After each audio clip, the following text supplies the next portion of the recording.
السلام علیکم ناظرین، میں آج آپ کو ایک گھریلو ٹوٹکا بتاؤں گا جس سے آپ پھلوں اور سبزیات کے اوپر ان کے زہر کو ختم کر دے گا۔ آپ جانتے ہیں جیسے جیسے آبادی بڑھتی گئی، انسان کی ضروریات بھی بڑھتی گئی۔ انسان کی بنیادی خوراک جو ہے نا وہ پھل اور سبزیاں ہی ہیں۔ تو جیسے جیسے آبادی بڑھتی گئی، انسان کی خوراک کی ضروریات جو ہیں وہ بھی بڑھتی گئی۔ اب اس خوراک کو بڑھانے کے لیے سائنسدانوں اور تحقیقاتی اداروں نے نت نئے تجربات کرنے شروع کر دیے کہ کس طریقے سے فصلوں کی پیداوار کو بڑھایا جائے۔ سبزیوں، پھلوں، باغات، زرعی اجناس، حتیٰ کہ جانور کے چارہ جات پر بھی تجربات ہونے لگے اور ان پر کیمیکل کا بے دریغ استعمال ہونے لگا پیداوار بڑھانے کے لیے۔ اور اس کے علاوہ جب فصلیں بڑھ جاتی تو ان پر کیڑے مکوڑے، سونڈیاں بھی حملہ آور ہو جاتی ہیں۔ تو اس کو کنٹرول کرنے کے لیے کیڑے مار زرعی ادویات کا بے پناہ استعمال ہونے لگا۔ جب ان زرعی ادویات کے خلاف کیڑوں کے اندر قوت مدافعت پیدا ہو جاتی ہے تو نت نئے طریقے سے تیز زہر بنائے جانے لگے کہ ان کیڑوں پر ان کا کنٹرول حاصل کیا جا سکے۔ اور اس کے بعد پھر ایک اور طریقہ شروع ہو گیا کہ بے موسمی سبزیاں کیمیکل کے ذریعے پیدا کی جانے لگیں۔ اور پھر اس کے بعد جلد فصلوں کو بڑھانے کے لیے، جلد پیداوار حاصل کرنے کے لیے، وقت سے پہلے پیداوار حاصل کرنے کے لیے بے دریغ کیمیکل اور زرعی ادویات کا فصلوں پر سپرے کیا جانے لگا۔ اور پھر کام یہاں تک ہی نہیں رکا۔ پھر اس کے بعد لوگوں نے سوچا کہ فصل تو آئے گی 2 مہینے بعد، 6 مہینے بعد، یا اس وقت ریٹ جو ہے کم ہے، مہینے بعد ہمیں ریٹ زیادہ مل جائے گا۔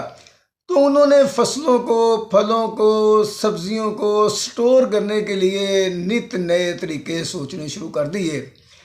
اب فصلوں کو یا سبزیات کو یا پھلوں کو سٹور کرنے کے لیے ان کے لیے ایسے کیمیکل بنائے گئے کہ جو ان کی تازہ حالت کو برقرار رکھ سکیں۔ جب وہ سٹور سے مہینے بعد، 10 دن بعد، 6 مہینے بعد پھل یا سبزیوں کو یا اجناس کو نکالیں تو جب وہ باہر مارکیٹ میں فروخت کے لیے پیش کی جائیں تو وہ گاہک کو بالکل تازہ محسوس ہوں۔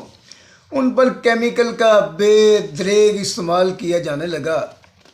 ناظرین، جب یہ سبزیاں اور پھل گھروں تک کھانے والوں کے لیے پہنچے تو ان پر کہیں نہ کہیں زہر کے اثرات موجود ہوتے ہیں۔ آپ پوچھیں گے وہ کیسے؟ جب یہ سبزیوں اور پھلوں کو فصلوں سے اتارتے ہیں تو اس سے پہلے بے پناہ ان پر کیڑے مار زرعی ادویات کا سپرے کیا جاتا ہے۔ تو جو کیڑے مار زرعی ادویات کا سپرے کیا جاتا ہے وہ خالی پتوں پر تو نہیں ہوتا ہے، وہ ساتھ ہی پھلوں پر، پھولوں پر بے دریغ ہوتا ہے۔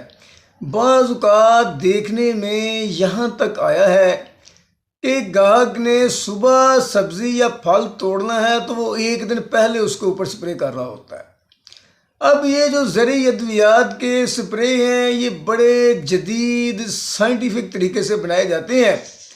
یہ خالی اوپر نہیں رہتے ہیں، یہ مسام کے ذریعے پودے کے اندر داخل ہو جاتے ہیں، بڑی حساس نوعیت کے ہوتے ہیں۔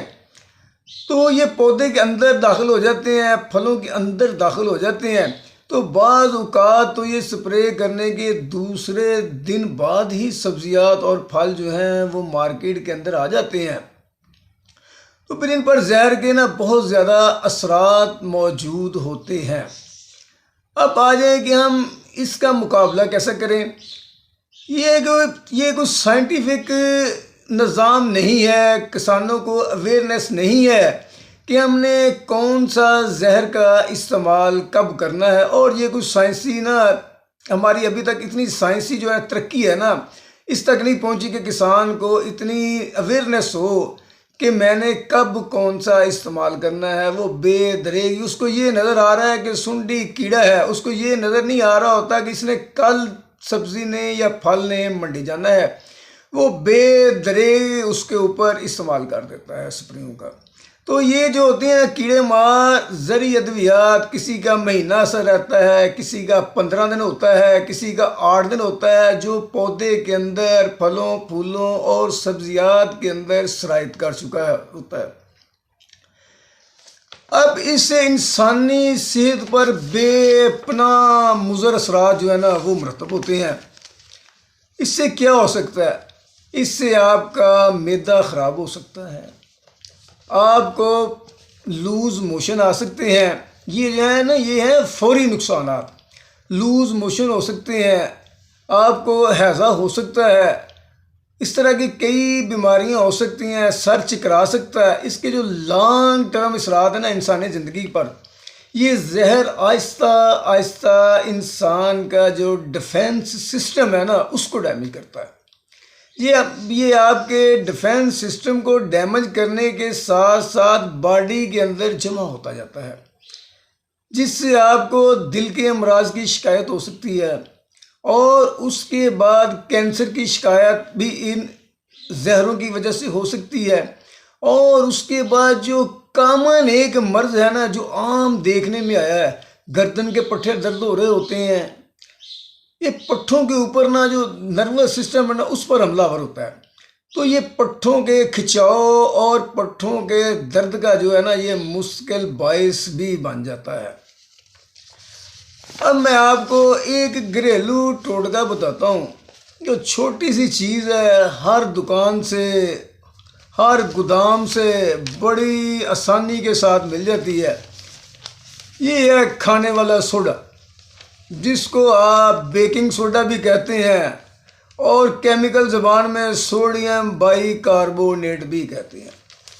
آپ نے کرنا کیا ہے، ایک برتن کے اندر پانی لے لینا ہے، اس کے اندر پھل ہے یا جو بھی سبزی ہے اس کو ڈپ کر دینا ہے، اس کے اندر 1 سے 2 چمچ بیکنگ سوڈا کے ڈال دینے ہیں، 5-10 منٹ اس کو نا اس میں رہنے دینا، اس کے بعد ان کو اچھی طریقے سے دھو کر نا باہر نکال دینا ہے۔ اب بیکنگ سوڈا جو ہے نا اس کو کھاتے ہیں ہم، لیکن یہ ایک ایسا کیمیکل ہے کہ جو زہریلے سے زہریلے زہروں اور کیمیکلز کے اثرات کو نیوٹرل کر دیتا ہے۔ اب آپ یہ پھل یا سبزیات جب ڈپ کر کے دھو لیں گے بیکنگ سوڈا سے، تو اس کے اوپر زہروں اور کیمیکل جو کہ گوداموں کے اندر سٹور کرنے کے لیے لگائے جاتے ہیں، سب کے اثرات جو ہے نا 90% بلکہ 99% تک نا ختم ہو جائیں گے۔ تو ناظرین، یہ چھوٹا سا کام ہے، یہ کر کے نا آپ نا بڑی ساری پرابلم سے بچ سکتی ہیں۔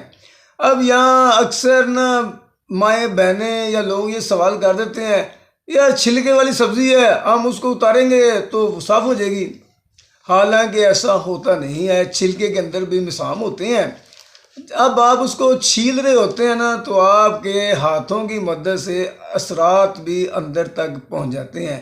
تو بہتر ہے کہ چھلکے والے پھل ہوں، چھلکے والی سبزیاں ہوں، سب کو ہی نا بیکنگ سوڈا سے استعمال کرنے سے پہلے آپ اچھے طریقے سے دھو لیں۔ ناظرین، اگر آپ کو یہ میری ویڈیو پسند آئی ہے تو پلیز اس کو لائک اور شیئر ضرور کر دیں، پلیز ہمارے چینل کو سبسکرائب ضرور کر دیں۔ اللہ حافظ۔